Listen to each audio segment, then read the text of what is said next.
Perkembangan agama Hindu tidak lepas dari peranan para rohaniawan, seperti rohaniawan yang bijaksana dan tergolong dalam Saptareksi, yakni Resi Kasyapa. Dikisahkan, Resi Kasyapa mempunyai istri berjumlah 14 orang yang merupakan putri dari Bhagawan Daksa. Ke-14 putri tersebut mempunyai paras yang sangat cantik.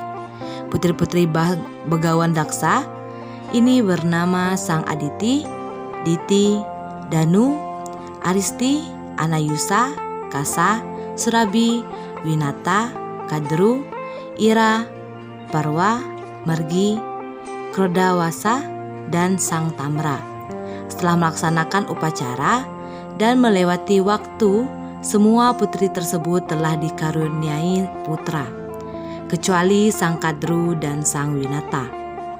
Berselang waktu, keduanya menghadap Bhagawan Kasyapa dengan penuh pengharapan agar bisa memiliki keturunan.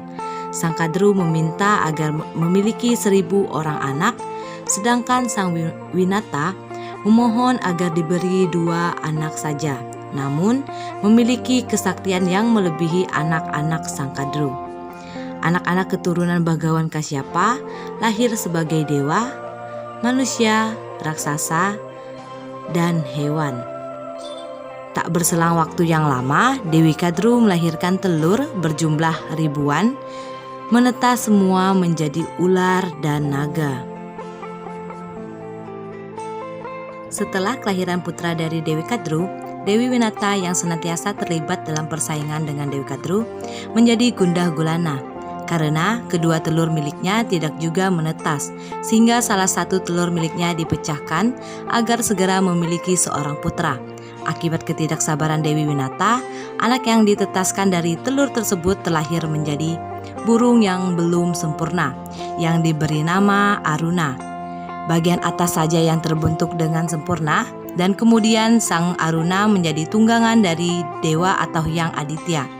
Kejadian tersebut menyebabkan Dewi Winata menyesal dan merawat satu-satunya telur yang ia punya dengan penuh kesabaran dan kasih sayang sampai menetas.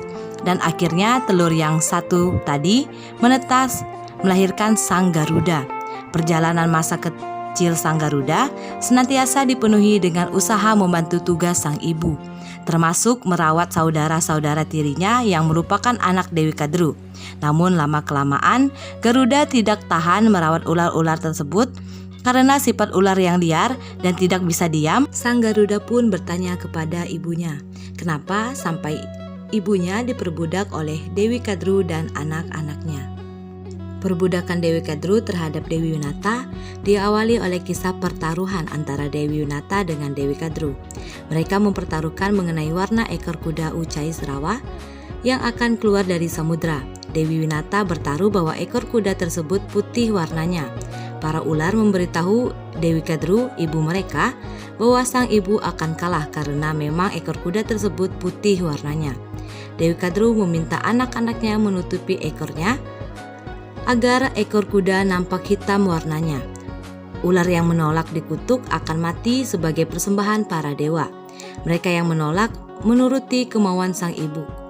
Mereka amat sedih dan betapa memohon keselamatan dari Sang Yang Maha Kuasa.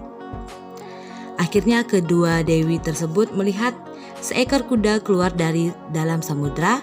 Ekor kuda tersebut hitam warnanya dan Dewi Winata kalah dan dijadikan budak oleh Dewi Kadru sebagai perawat ular-ular putranya. Akhirnya perbudakan Dewi Kadru terhadap Winata dilakukan dengan permohonan Garuda terhadap para naga agar diberikan hukuman pengganti untuk menebus perbudakan ibunya. Sang naga meminta Garuda agar mencarikan Tirta Amerta. Sang Garuda kemudian memohon izin kepada ibunya untuk berangkat mencari Amerta sebagai penebusan hukuman Sang Winata. Dalam perjalanan mencari Amerta, banyak hal yang menghalangi perjalanannya, sehingga suatu saat para dewa mendengar kabar bahwa Sang Garuda ingin mengambil Amerta ke kahyangan. Maka bersiaplah para dewa lengkap dengan senjatanya untuk menghalangi kedatangan Sang Garuda tersebut. Kedatangan Sang Garuda ke Kahyangan kemudian disambut oleh serangan para dewa. Namun tiada satupun senjata yang mampu menembus bulu-bulu Sang Garuda. Dan dengan sekali kibasan sayapnya Sang Garuda, maka para dewa pun terpelanting. Akhirnya amarta tersebut pun didapatkan oleh Sang Garuda.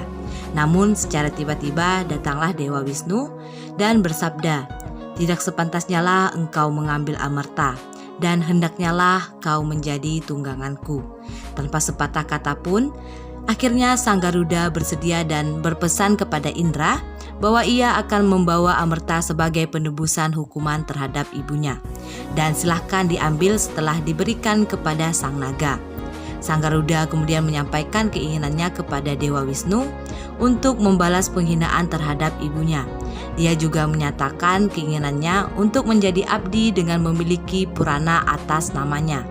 Dan akhirnya dia ingin mendapatkan hak istimewa untuk menjadi kendaraan Dewa Wisnu. Wisnu memberkati Garuda dan semua keinginannya terpenuhi. Pada suatu waktu, atas permintaan Resi Kasyapa, Garuda menceritakan Garuda Purana kepadanya. Resi Kasyapa berhasil menghidupkan pohon yang telah mati dengan Garudi Widya, mantra suci yang ditemukan dalam Garuda Purana. Dengan cara yang sama, Garuda juga berhasil menghidupkan banyak makhluk yang telah mati, hidup kembali dengan mantra yang sama.